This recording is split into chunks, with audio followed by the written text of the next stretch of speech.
A few months ago, we went out in Calcutta and we picked up 4 or 5 people from the street.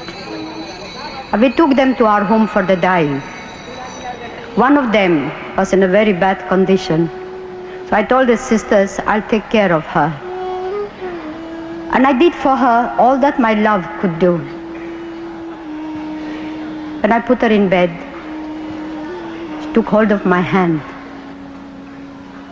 And there was such a wonderful smile in her face. She said one word, "Thank you," and she died. She gave me much more than I gave her. She gave me her grateful love.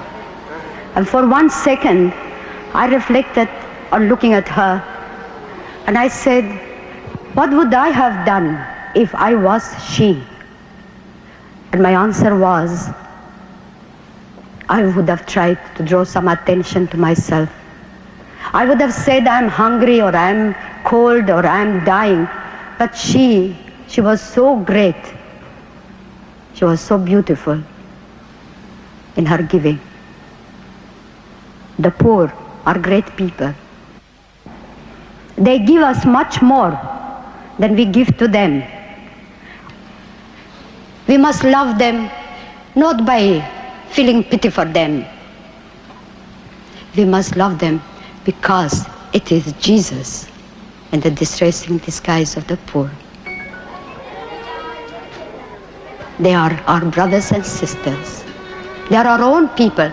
Those lepers, those dying, those hungry, those naked, they are Jesus.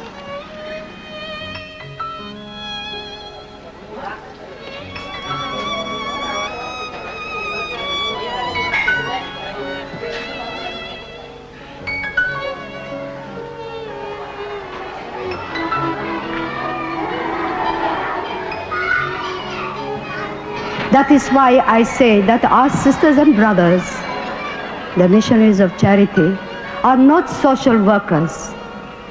They are contemplatives right in the heart of the world.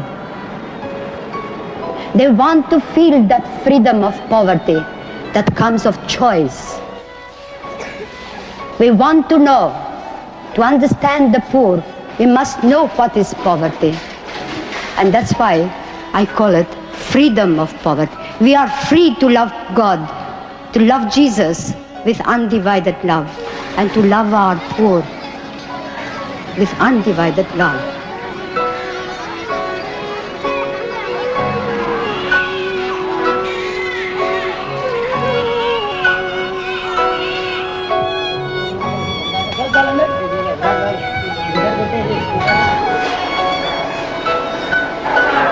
You are my brother, my dear brother, my dear brother.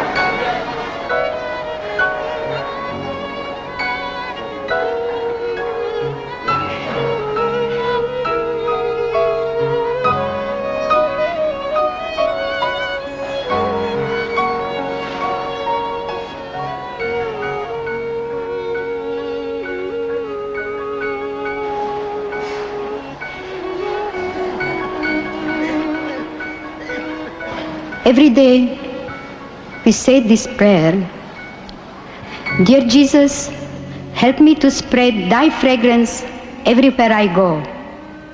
Flood my soul with thy spirit and life. Penetrate and possess my whole being so utterly that all my life may only be a radiance of thine. Shine through me and be so in me that every soul I come in contact with may feel thy presence in my soul. Let them look up and see no longer me, but only Jesus. Stay with me, and then I shall begin to shine as you shine, so to shine as to be a light to others.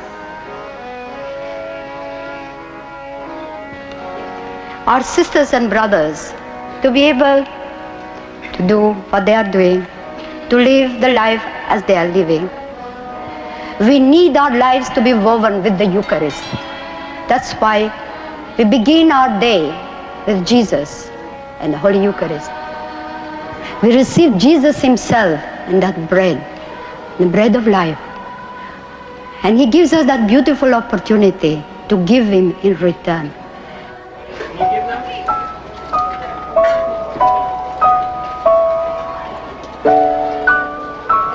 To help us to go to heaven, Christ made it a condition that at the hour of death, you and I, when we come before him, we will be judged on what we have been to the poor.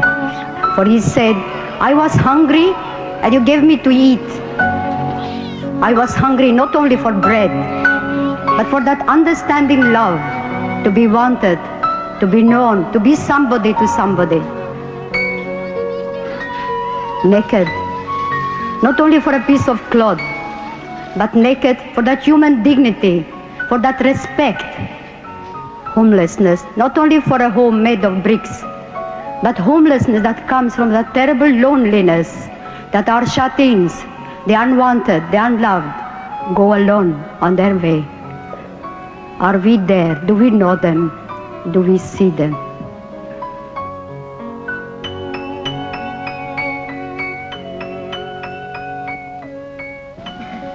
I visited a home, one of the best homes in England. Our sisters are there working. I don't know, but I've never seen so much beautiful things and so much wonderful things in a home like I saw in that home. And yet, there was not a single smile on the faces of those people. All these old people, they were all looking towards the door. And I asked the sister in charge, and I said, Sister, why are they like that? Why are they not smiling? I'm so used to see smiles on people's faces, because I think smile generates smiles, just as love generates love. And then she said, this is every day like that. They're always waiting for somebody to come and visit them. The loneliness is eating them up. And for days after days, they keep on looking. Nobody turns up. That unwantedness is great poverty.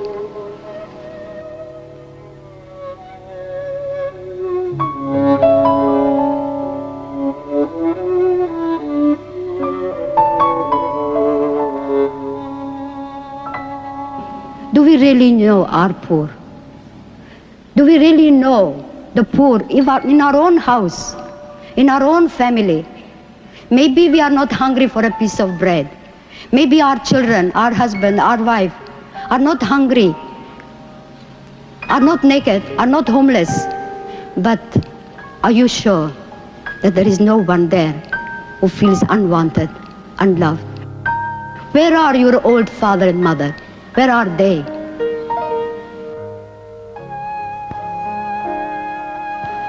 And so, you and I, let us look straight into our own families. For love begins at home. Do we really understand the poverty of Christ? The poverty of our poor in our own home, in our own communities. Never turn your back to the poor. For in turning your back to the poor, you are turning it to Jesus Christ.